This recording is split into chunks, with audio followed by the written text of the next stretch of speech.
자, 안녕하십니까. 자, 저희 2부 성시경쇼 오늘 또 2부로 나눠 준비했어요. 네네. 저희가 1부에서 이건희 회장의 경영 리더십에 대해서 분석을 했는데, 자, 2부에서는 말씀드렸던 것처럼 상속세 얘기. 상속세.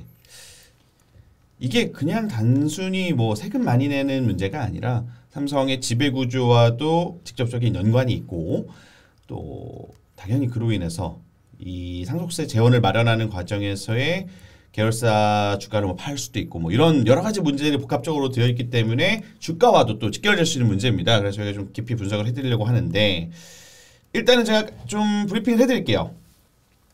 기사로들 많이 보셨을 거예요. 내야 될 상속세가 일단 얼마냐. 네네. 이건희 회장이 보유하고 있는 상장 회사 주식이 뭐 삼성전자 지분이 가장 많죠. 전자도 있고 생명도 있고 한데 총 18조 2천억 원 정도입니다. 아이고. 이거예요? 맞네요. 네. 국내 주식 부자 1위였으니까.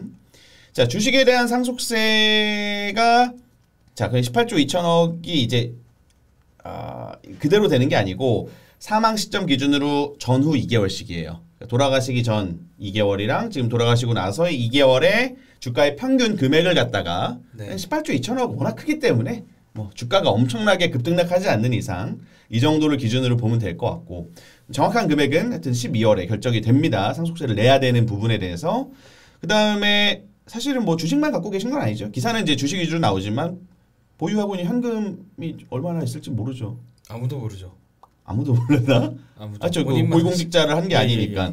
부동산 등도 이제 뭐 기사가 조금씩 나오긴 해요. 뭐 경실련 이런 데서 이제 내곤 하는데 그것도 상속세율이 50%죠?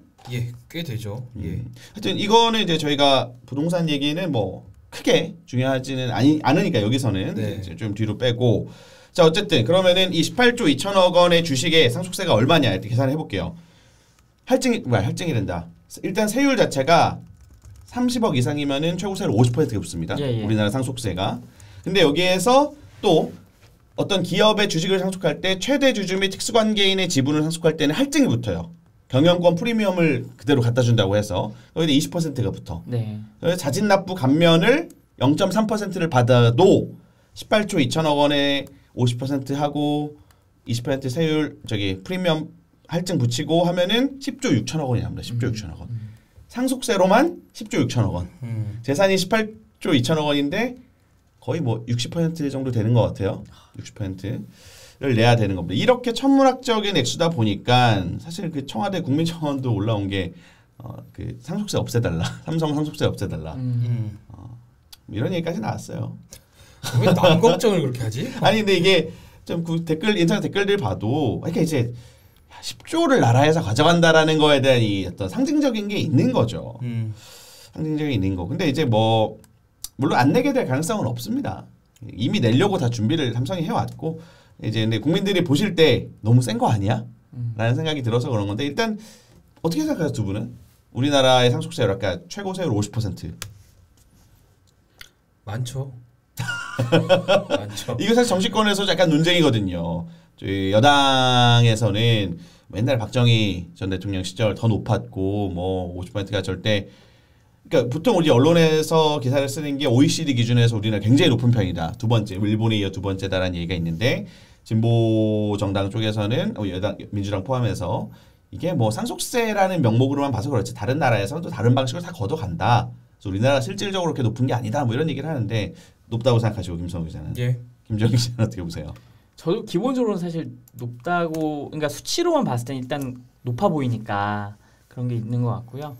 근데 이제 뭐 저는 상속세는 어쨌든 이제 변화하는 시대에 맞춰서 기업이 생존할 수 있고 또 경쟁력을 낼 수 있는 선도 고려를 할 수밖에 없는 것 같아요. 그러니까 이제 사실 상속세가 이게 상속세가 뭐가 문제냐라고 하는 쪽에서는 과거 방금 얘기하신 박정희 정권 때는 더 높았던 그때는 더 높았던 적도 있었고, 또 그때는 이제 막 뭐 이렇게 기업들 사채까지 이렇게 이자까지 막 감면해주고 국가적으로 그래가지고 막 기업들이 혜택을 보지 않았느냐. 그 혜택으로 지금까지 커왔는데 뭐 이제 그거를 자기 자녀에게 물려주는 거에 대해 세금 물리는 게 왜 이렇게 불만이 많냐라고 얘기하는 진보적인 계열 분도 있는 것 같고. 계열분들. 하지만 여전히 국가 경제가 지금 정말 글로벌 초경쟁 사회고 하다 보니까 삼성같이 정말 잘하고 있는 기업을 더 도와주지 못할 망정 어떻게 이렇게 좀 더 어렵게 하느냐라고 하는 분도 있는데 둘 다 맞는 물론 얘기인 이제 이거를 진보 세력 쪽에서는 어떻게 보냐면은 이게 삼성이 문제가 아니라 그러니까 이건희 회장이 이재용 부회장 그러니까 가족들한테 물려줄 때의 얘기지 네.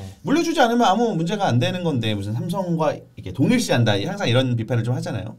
뭐 그렇게 볼 수도 있을 것 같고 사실은 이 세금이 이게 얼마나 비싼지는 정답은 없는 거죠. 나라마다 각 시대마다 그 맥락이 있는 거고 그게 정치인 거죠. 사실은 경제는 아니에요. 이거는 세율이 얼마나 적당하다는 거는 정답이 있는 것도 아니고 뭐 당연히 진보 쪽에서는 이제 부의 재분배를 좀 더 중시하니까 네. 높게 봐야 될 테고 뭐 보수 쪽에서는 이렇게 하면 기업할 유인이 좀 그렇죠. 기업을 또 줄어든다. 살려야 되니까 지금 같은 시대에는 뭐 이게 하여튼 숫자가 정답이 있는 건 아니지만 우리나라가 사실 너무 사회적 갈등만 있고 싸움만 하지 이런 걸 사실 잘 논의하고 합의해서 국가가 좀 잘 나가는 방향으로 나가야 되는데 높다 낮다 이런 거로만 싸우고 있으니까 근데 시대적으로 어쨌든 점점 완화는 되고 있는 것 같아요. 원래 할증도 30%였다가 지금 올해부터 20% 되고 막 이렇게 되는 부분이 있는데 좀 더 완화되는 흐름은 있는 것 같습니다. 그래도 어쨌든 제가 말씀드린 것처럼 삼성이 뭐 상속세를 안 내게 될 가능성은 없어요. 지금 뭐 그냥 여론이 상속세 없애달라 이런 게 있지만 물론 별개로 삼성의 상속세를 내고 안 내고 이건희 회장 가족들이 내고 안 내고 한 별개로 상속세 논쟁이 불붙을 수는 있을 것 같아요. 워낙 천문학적인 대한민국 역사상 최고의 상속세 아니겠습니까? 최대 그렇죠. 10조 원을 낸다. 자 어쨌든 언론에서 가끔 이런 얘기는 재원 상속세 재원 마련이 발등의 불이다. 뭐 이런 기사가 있던데 사실은 삼성이 구멍가게도 아니고 이미 그 이건희 회장이 사실 쓰러져서 병상에 누워 계신 지가 6년 5개월이었어요. 준비는 저는 다 끝났을 거라고 봅니다. 물론 뭐 제가 확실히 알 수는 없지만 자 그러면은 이 아까 10조 6천억 원이라고 말씀을 드렸어요. 이거를 어떻게 낼 거냐? 일단은 간단해요. 한 번에 일시납을 못 해요. 당연하죠. 아니 네. 10조 6천억 원이 누가 어딨어? 주식이야 주식. 그렇죠. 아무리 물론 부동산 현금 자산이 많아도 10조 6천억 원을 갖고 있지는 않겠죠. 갑자기 그 금고에서 꺼낼 수도 없고. 그래서 이제 연부 연납 제도라는 거를 활용할 가능성이 높습니다. 그 재작년에 LG그룹 그 구본무 회장이 돌아가시고 구광모 회장이 물려받을 때도 상속세를 연부연납으로 냈죠. 그러니까 쉽게 말해서 6분의 1로 나눠서 처음에 일단 6분의 1 내고 나머지 5년 동안 또 나눠내는 거예요. 근데 이제 구광모 회장 같은 경우는 얼마였냐 이게 그러니까 전체 유가족들이 한 1,500원 정도 1년에. 구광모 회장만 봤을 때는 뭐 한 1,200억 정도 매년 내는 거예요. 연부연납하면은 좀 낼 수 있을 것 같아요. 당연히 주식담보대출도 받고 했는데, 근데 삼성이 이제 이건희 회장과 홍라희 여사 또 이부진 대표, 이서연 이사장이 낸다고 해도 10조 6천억 원을 연부연납하면은 제가 계산해봤어요. 연부연납이 1.8% 그 세율이거든요. 우리나라 그 기재부의 정한 총 1조 8천억 원씩 6번을 내야 돼. 그러니까 일단 신고할 때 1조 8천억 원 내고. 5년 동안 매년 1조 8천억 원이 왜 이름이에요? 1조 8천억 원을 낼 수가 있을 것 같아요? 뭐 당연히 우리는 못 내는 거고 이제 삼성 가니까 낼 텐데 자 재원을 어떻게 마련할 것인가 이거를 좀 살펴보겠습니다. 시나리오가 그냥 여러 개 나와요. 여러 개 나오는데 일단은 제가 아까 좀 전에 말씀드린 주식담보대출 그러니까 주택담보대출 말고 주담대 주식담보대출입니다. 아까 구광모 회장 같은 경우도 실제 작년 기사를 보니까 재작년 기사를 보니까 상속세를 납부하려고 그러니까 구광모 회장 개인은 한 1,200억이에요 매년. 용산 세무서랑 뭐 하나은행, 한국증권금융 등에 자기 갖고 있는 LG 지분 담보로 해서 계약을 맺었다는 기사가 났었어요. 근데 이제 액수 차이가 좀 크겠죠. 주식담보대출. 이거 당연히 근데 하긴 할 것 같죠. 할 수밖에 없어요. 할 수밖에 없죠. 다른 빚지는 걸 싫어할 수도 있을래나? 빚지는 걸 싫어할 수 있는데 그럼 돈이 없지 않습니까? 아마 돈이 주담대는 아마 기본적으로 네. 뭐 전액을 받을지는 모르겠지만 상당액을 주식담보대출을 마련한 다음에 내고 또 그 재원을 마련하는 그렇게 갈 것 같습니다. 그러니까 주담대는 제가 볼 때는 뭐 사실상 뭐 이건 할 수밖에 없을 것 같고 실제로 그 김정 기자 봤을 때 그 주담대 그러니까 어느 정도 이렇게 담보를 전제로 해가지고 대출을 받는 거는 어느 정도 뭐랄까 세금을 나중에 납부할 때라든지 그런데 어떤 이익이 있지 않나요? 유리해요 그게? 그 회계적으로 봤을 때요. 그건 잘 모르겠네. 근데 어쨌든 주담대 많이 하죠 사실은. 자원 조달 마련 책으로 해가지고 많이들 하기 때문에 가장 안전한 담보기도 하고 사실 주식을 물려받는 거니까 지금 18조 2천억 원이 현금을 물려받는 게 아닙니다 여러분. 이건희 회장이 갖고 있는 주식이에요 주식을 물려받는 겁니다. 자 그러면은 자 주담대는 뭐 어떤 기본이라고 보고 자, 여러 가지 시나리오가 언론에서 언급이 되고 있는데 일단은 삼성그룹 계열사들의 배당을 늘리는 거. 이거 어제도 좀 기사가 나오지 않았어요? 예, 이거 아주 뭐 아예 뭐 인터넷 포털을 도배하다시피 했어요. 배당을 늘릴 거란 얘기들이 많이 나왔고 이미 지난 이건희 회장이 이제 병상에 누워 있던 6년간의 이 회장을 비롯한 가족들이 이 계열사 보유하고 있는 계열사 주식으로 받은 배당 소득이 2조 8천억 원. 그러니까 유심히 볼 거는 제가 좀 봤는데 2014년 그러니까 이건희 회장이 쓰러지셨던 해예요. 이때는 이건희 회장 일가가 받은 배당금이 2,200억 정도야 연간. 근데 작년에는 7,500억 원이. 쉽게 말해서 물론 이제 뭐 이 배당금이 늘어나는 거는 뭐 여러 가지 이유가 있겠지만 우리가 이제 봤을 때는 상속세 재원을 마련하기 위해서 배당금을 좀 올려온 거 아닌가. 물론 이 2조 8천억 6년간 받은 것 중에 이건희 회장이 받은 게 거의 65%예요. 그러니까 이제 쉽게 말해서 물려받을 재산 자체가 커진 거야. 그러니까 내야 될 세금도 커지지만 전체 파이도 커진 이렇게 보면 되고 뭐 이재용 부회장도 수천억 원 정도를 배당금으로 받았는데 아까 이제 매년 1조 8천억 원이라고 했으니까 요거 배당금을 늘리는 것만으로는 쉽지는 않을 거다. 근데 어쨌든 배당은 늘리겠죠. 뭐 늘릴 수밖에 없는 상황이고. 예. 자, 두 번째 시나리오. 삼성물산이 삼성전자의 지분을 받는 시나리오인데 요거는 사실은 삼성의 어떤 지배 구조를 조금 아셔야 되는데 모르시는 분들이 많죠. 네, 약간 또 아셔도 약간 복잡한 부분들이 있어서 지배 구조라서 이게 사실 좀 그림을 놓고 하면 좋은데 제가 라디오다 보니까 자, 간단하게 설명을 드릴게요. 삼성의 지배 구조에 사실 제일 중요한 회사는 삼성전자죠. 네네. 왜냐? 전자가 가장 큰 회사예요. 시가총액이 350조 원. 그러니까 모든 다른 계열사를 다 합쳐도 삼성전자의 뭐 사발의 피도 안 되는 정도인데 삼성전자를 지배를 해야 되는데 실제로 삼성전자를 이건희 회장 및 뭐 이재용 부회장 총수 일가가 지배하고 있는 지분이 6%도 안 돼요. 5.78%. 나머지는 삼성물산이 5% 갖고 있고 삼성생명이 8.5%, 삼성화재가 뭐 1.5% 이렇게 해서 삼성일가 특수관계인 다 했을 때 한 20%로 삼성전자를 지배하고 있는데 그러니까 이거 삼성전자에 대한 얘기고 삼성전자 그러니까 큰 틀에서 보여드릴게요. 삼성 그 일가의 첫 번째 지배하는 회사가 삼성물산이라고 보시면 됩니다. 삼성 자 이재용 부회장이 이부진 대표 이서연 이사장이 해서 삼성물산의 주식을 33.4% 갖고 삼성물산을 지배를 합니다. 그러니까 사실상의 지주회사라고 보시면 돼요. 지주회사 법상 지주회사는 아니지만 그 다음에 삼성물산이 삼성생명을 지배합니다. 금융계열사죠. 보험회사. 19.34%의 지분을 갖고 삼성생명을 지배하고 또 삼성생명이 아까 8.5%라고 했죠. 전자의 8.5%. 근데 8.5% 갖고 안 되니까 물산도 또 전자를 직접적으로 5% 갖고 있고 그 다음에 이제 삼성바이오로직스도 이렇게 이어져 있고 약간은 복잡할 수 있어요. 이거를 잘 관심 없으신 분들한테.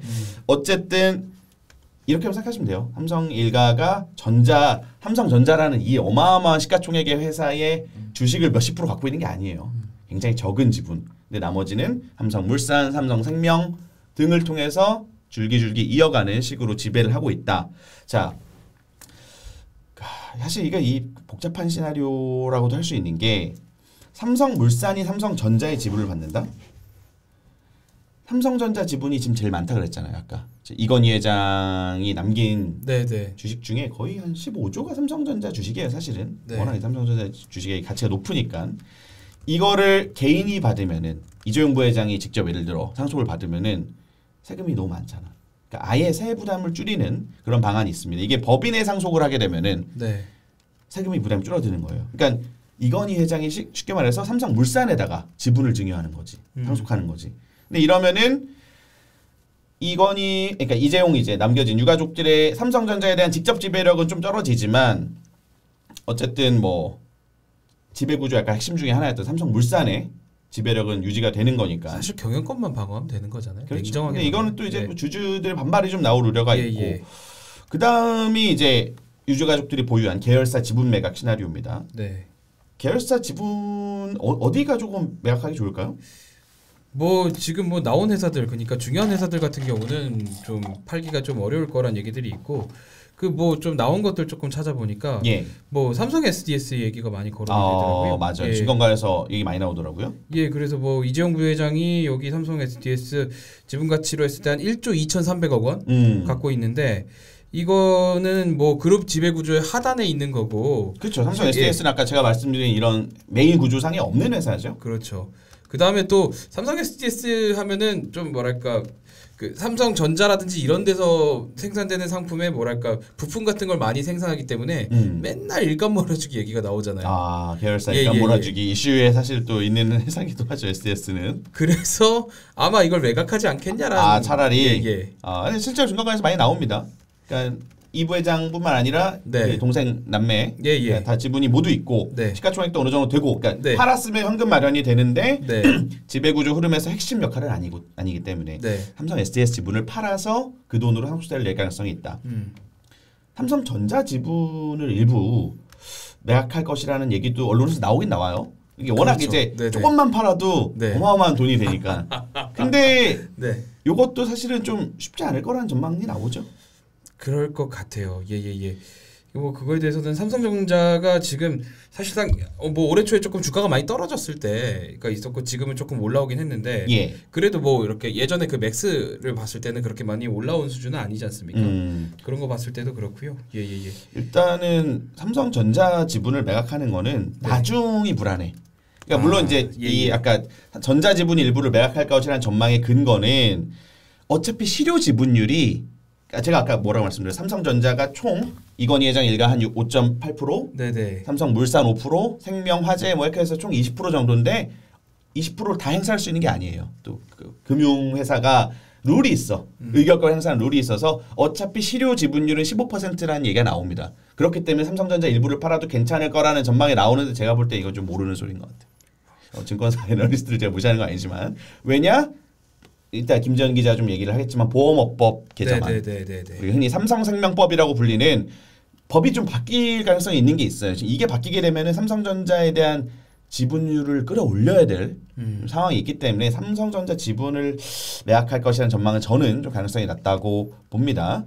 그 다음에 또 나오는 얘기가 뭐 공익법인 출연한다라는 얘기도 있던데 이것도 가능성이 좀 떨어지지 않나요? 그건 사실상 힘들죠. 왜냐하면 공익법인을 활용한다면은 사실 공익법인이라는 게 실제로 공익적인 목적을 위해서 활용돼야 되는 법인인데 그 실제로 그 재벌이라든지 재벌 일가나 아니면 부자들이 탈세를 위한 용도로 많이 쓰인다는 비판 같은 걸 많이 받아왔고 거기다가 뭐 이렇게 공익법인을 활용해서 이건희 회장님의 뭐 재산을 이렇게 옮긴다. 글쎄요. 그렇게 막 비판을 받아왔던 그 공익법인을 그렇게 활용을 한다면은 그러니까 어떻게 보면은 상속세를 줄이고 의견권을 갖는 편법적인 지배력인데 비판 여론이 부담이 상당히 부담이 되는 걸 떠나서 아니 지금 이정부 회장이 사실은 최근에도 뭐 자식한테 자기는 안 물려주겠다. 얼마나 지금 사실 이 법률 리스크 때문에 고생을 많이 했어요. 그럼요. 지금 지켜보고 있는 눈이 재판이 이미 2건이나 진행 중이고 계속 물론 뭐 하나는 국정농단 건이지만 이러고 있는데 여기에다가 공익재단을 통해서 이 여론에 또 비판을 받으면서 한다. 저도 이걸 가능성이 굉장히 떨어진다고 봅니다. 자, 뭐 하여튼 요런 정도 시나리오. 뭐 저는 뭐 부동산도 팔 거라고 그런 생각도 들어요. 부동산 그것도 방법일 수 있겠네요. 방법일 수 있고요. 실제로 뭐 좀 이건희 회장 일가죠. 그러니까 삼성 일가가 갖고 있는 부동산이 상당하다라는 얘기들이 카더라로 많이 들리는 편이고 그래가지고 얘기가 많이 나오는 게 용인 에버랜드 인근에 뭐 그러니까 회장께서 붙일 곳이기도 하죠. 그 지역에 이렇게 뭐 부동산이 되게 많아서 뭐 10조 원 가치가 된다. 이런 얘기가 한 2014, 15년쯤에 많이 나왔어요. 부동산 가치도 그렇게 어마어마한가요? 뭐 그렇죠. 근데 이제 어차피 이것도 상속세를 절반 가까이 내고 그렇죠. 그러고 나서 만든 현금으로 만약에 판다면은 그럴 가능성은 충분히 있겠네요. 뭐 그렇죠. 거기다가 또 얼마 전에 경신전에서 나온 자료 보면은 그 서울에 있는 고가 주택 1등부터 10등까지 매겼을 때 그중에 이건희 회장 자택이 3개가 들어갔습니다. 그래요? 그러니까 뭐 부동산 팔아서 뭐 이렇게 재원 마련하실 수도 있다는 생각이 듭니다. 충분히 그럴 수 있겠죠. 현금으로 그냥 뭐 이렇게 현금 박치기 1조 8천억 원 들고 가서 매년 근데 1조 8천억 원씩 부동산 팔아서 상속세를 50% 내고 그 부동산은 또 안 파는 게 좋을 텐데 사실 저 같으면 물론 뭐 그분들한테 부동산이 그렇게 중요할지 모르겠지만 아무튼 뭐 이런 식으로 저희가 시나리오를 좀 말씀을 드려봤고 나오는 이야기들입니다. 증권사를 중심으로. 자, 저희 또 제일 중요한 거 봐야죠. 주가 전망. 우리 김재현 기자가 주식 전문 기자. 주식 전문이 됐으면 하는 기자. 어쨌든 주가 같은 경우는 이미 역시 빨라요. 시장에서 이미 사실 반영이 된 부분이 있어서 지금 뭐 또 따로 전망까지는 아니고요. 이미 지금 주말이었죠. 별세 소식 나온 다음에 이제 월요일 날 장부터 해가지고 삼성물산이 13% 이게 넘게 올랐잖아요. 삼성물산이 역시 이제 정점에 있는 회사다 보니까. 예, 아까 지금 두원 선배 말해주신 것처럼 이제 삼성물산을 통해서 결국 이제 전자까지 내려가는 그 흐름이 있기 때문에 이건희 그 회장 오너 일가 입장에서 봤을 때는요. 예. 그래서 이제 그런 부분이 있고 이제 오늘도 지금 9시에 지금 장 넘어난 걸 보니까 바로 또 실시간으로. 네, 삼성물산 같은 경우는 그러니까 월요일 날 너무 올랐어. 쇼프로는 좀 많이 올랐죠. 올랐기 때문에 지금 이제 오늘도 3%좀 3-4% 빠지고 있는데 뱉어내고 있네요. 네, 어제도 약간 빠지고 그러니까 이게 지금 그러니까 뭐 더 오를 수도 있긴 한데 약간 좀 월요일에 확 오르는 게 없지 않아 있는지 시장에서 약간 좀 부담을 느끼는 아직 그런 분위기인 것 같아요. 어쨌든 예. 그런 상황이고 그래서 지금 어쨌든 삼성물산에 대한 어떤 유효하다는 의견은 여전히 그러니까 어느 정도 의견이 형성된 것 같아요. 왜냐하면 배당이 일단 필요한데 아까 말씀하신 재원 마련 확보를 어쨌든 조금이라도 배당은 그냥 기본값이에요. 네, 배당은 기본적으로 받아야 되는 건데 물산을 통한 배당 확대에 대한 기대감이 있기 때문에 왜냐하면 이재용 부회장이 물산 지분을 많이 갖고 있거든. 예, 그 부분이 있고. 근데 더 중요한 건 사실은 이 삼성그룹주에 있어서 지금 상속 문제도 물론 중요하지만 더 크게 이슈가 되는 건 사실 보험업법 문제가 있거든요. 보험업법. 예, 지금 아까 얘기해 주신 것처럼 지금 삼성생명이 삼성전자 지분을 가지고 있는데요. 네. 이게 약간 이제 보험업 개정이 된대요. 21대 지금 들어와서도요. 이제 20대에도 아마 얘기가 되는 게 확실시 되나요? 아직 뭐 여러 논란이 있죠. 하긴 한데 예, 논란이 있죠. 근데 이제 어쨌든 될 걸 전제로 얘기하게 되면은 이게 뭐냐면은 보험사가 가진 이제 그 계열사 주식에 대해서 원래 3%만 허용하도록 되어 있었는데 그 3%의 허용 기준이 이제 취득 가액이라는 거. 그러니까 취득할 당시의 가격이었었는데 명시를 안 했었죠. 원래는. 네, 근데 이제 개정안이 되면서 이제 현재 시가로 계산을 하고 하게 된 거예요. 그러니까 금융회사의 경우에 네. 보유한 자산의 3% 이상을 다른 계열사 주식을 가질 수 없게 네, 돼 있는데 네. 지금까지는 기준이 명확하지가 않아서 옛날에 취득할 당시 이렇게 그러니까 삼성생명이 삼성전자 지분을 싸게 샀던 거지. 그렇죠. 옛날에는. 네. 쌌으니까. 그리고 그 당시로 그 취득 원가를 회계장부상 안 올리고 유지를 한 거예요, 거의. 근데 이제 이걸 시가로 평가하게 되면 지금 삼성전자가 엄청나게 가치가 뛰었잖아요, 사실. 삼성전자의 8.5%면 얼마입니까? 몇십 30조 되나요? 와. 그러니까 어마어마한 그러니까 지금 보면은 한국 신용평가가 계산을 했는데 예. 이게 단순히 삼성생명만 팔아야 되는 게 아니라 삼성화재도 팔아야 돼요. 삼성전자에 대한 걸. 삼성생명이 팔아야 될 돈이 추정입니다. 23~24조가 되고요. 삼성전자 지분만. 근데 이걸 팔아도 결국에는 지분율을 유지하려면 삼성물산이 사가야 되는 거 아니에요? 뭐 이제 그냥 사실 근데 복잡해지는 거죠. 말씀하신 예. 여러 시나리오 가능하고 삼성화재에서도 3조 원을 팔아야 돼요 지금. 그러니까 삼성생명, 삼성화재 합쳐서 거의 27조가 시장에 나가야 되는 건데. 삼성전자 주식이. 네, 27조면은 지금 우리가 빅히트 지금 난리 났잖아요. 빅히트 엔터테인먼트. 저희 최근에 했었죠. 최근에 했을 때 방탄소년단의 기획사. 네, 지금 주가 떨어져서 난리 났는데 빅히트가 지금 처음에 들어올 때 4조짜리 그러니까 그 빅히트 그러니까 기본 엔터테인먼트사가 한 1조 왔다 갔다리 하거든요. 그러면 27조면 거의 엔터테인먼트사 우리나라 기본적인 거가 27개를 팔아야 되는 거예요, 지금. 그러니까 이게 지금 어마어마한 사실 규모이기 때문에 시장에서는 이거 주가에 엄청난 영향을 줄 수 있지 않냐 이게 촉각을 먼저 세우고 있죠. 촉각을 먼저 세우고 있는 거고. 그래서 그나마 삼성물산이 그러면 이거 어떻게 하냐, 이거 해결 어떻게 하냐. 만약에 팔려고 한다면 삼성전자 지분을 그 대안으로 나오고 있는 거가 그나마 나오는 게 삼성 바이오로직스를 활용하자라는 얘기입니다. 쌈바를 또 삼성물산이랑 삼성 바이오로직스가 이렇게 연결이 되어 있거든요. 근데 전자도 쌈바랑 연결이 돼 있고. 그때 연결이 있나요? 약간 뭐 어떻게 근데 삼성 바이오로직스 지분을 삼성전자에 넘기고 그 돈으로 삼성생명의 삼성전자 지분을 가져오는 방식, 사오는 방식으로 하자. 어렵네. 네, 어렵죠. 이건 사실 이제 지배구조를 봐야 되는 문제긴 한데 어쨌든 삼성 바이오로직스를 통해서 이제 그 보유 어떤 돈 매개체를 마련하자 이런 얘기가 되는 겁니다. 예. 어쨌든 그렇게 되는 거고 지금 그런 와중에 사실 여기서 또 삼성 바이오로직스 이렇게 얘기가 끝날 수가 없는 게 지금 대법원에서 국정농단 관련된 어떤 논의들이 있었잖아요. 예. 그러면 최근에 우리 9월 달에도 삼성 바이오로직스 분식회계 지금 논란이 또 나오고 있습니다. 네. 삼성 바이오로직스가 만약에 분식회계가 된다고 해버리면은 삼성 바이오로직스를 가지고 어떤 돈 자금책을 마련하는 것 자체가 또 어려워지는 거예요, 사실은. 그러니까 이런 어떤 각종 법률 리스크가 아주 혼재해 있네요. 법률에 문제가 있고, 그러니까 보험업법이 국정농단 그리고 또 이제 분식 회계 문제, 삼성 바이오로직 분식 회계 의혹 문제까지 해서 너무 전반에 깔려 있어서 이게 참 쉽지가 않고 이것이 삼성 그룹주에 큰 영향을 줄 수 있다는 것이 이제 애널리스트 분들이 하는 얘기고 이렇습니다. 예, 예. 이게 근데 당장 그렇게 되기는 쉽지 않아 보여요. 지금 정무위에 계류 중이고 여당이죠. 여당 박용진 의원이 이걸 6월에 그 개정을 낸 걸로 아는데 그 국민의힘에서 되게 크게 반대를 하고 있어요. 야당에서. 이유가 뭐냐면은 삼성 뭐 이런 거랑 관계 없고요. 이게 그 삼성전자 주식이 시장에 갑자기 이렇게 쏟아져 나오면은 시장이 혼란해진다. 카오스가 될 거다. 아 그런 얘기를 해요. 예, 그렇게 반대를 하고 있습니다. 뭐 그래서 실제로 그럴 수도 있고, 네, 그렇죠. 뭐 그래가지고 조금 뭐 반대를 하고 있는 측면이 있고, 네네네. 그래서 뭐 이게 진행이 되더라도 조금 뭐 순차적으로, 그러니까 스무스한 방식으로 이어갈 수 있는 방법을 뭐 정치권이나 아니면은 뭐 기업에서 재개해서 고민을 하지 않을까 이런 생각은 듭니다. 자, 하여튼 저희가 좀 계열사별로 주가를 물론 분석을 해드리면 좋겠지만 지금 당장 뭐 이렇게 하기는 어렵겠어요. 전자 얘기만 간단하게 좀 마무리를 해드릴게요. 일단 그 기업의 주가를 분석을 하려면은 결국 이 기업의 실적이 뭐 중요할 텐데 실적은 사실 반도체는 나쁘지 않죠. 지금 바닥을 치고 올라가는 슈퍼사이클이 끝나고 안 좋았어도 한 그래도 순이익이 뭐 연간 한 20조 원은 되니까 이거 삼성전자에 대한 주가는 뭐 좋은 흐름으로 갈 거로 전망을 한다고 치면은 자 결국에는 배당이에요. 배당. 지금 배당금을 늘려서 이건희 회장 일가가 그러니까 유족 일가가 상속세를 낼 것이다. 예. 상속세를 낼 건데 배당을 늘리면은 일단은 단기적으로는 주가에 좋습니다. 네. 그렇죠? 배당이 높아지면 배당률이 높아지면은 근데 또 장기적으로 봤을 때는 이 투자할 돈이 사라지는 거기 때문에 네. 장기적으로 몇 년간 계속 고배당을 한다? 이건 또 주가에 또 안 좋을 수도 있어요.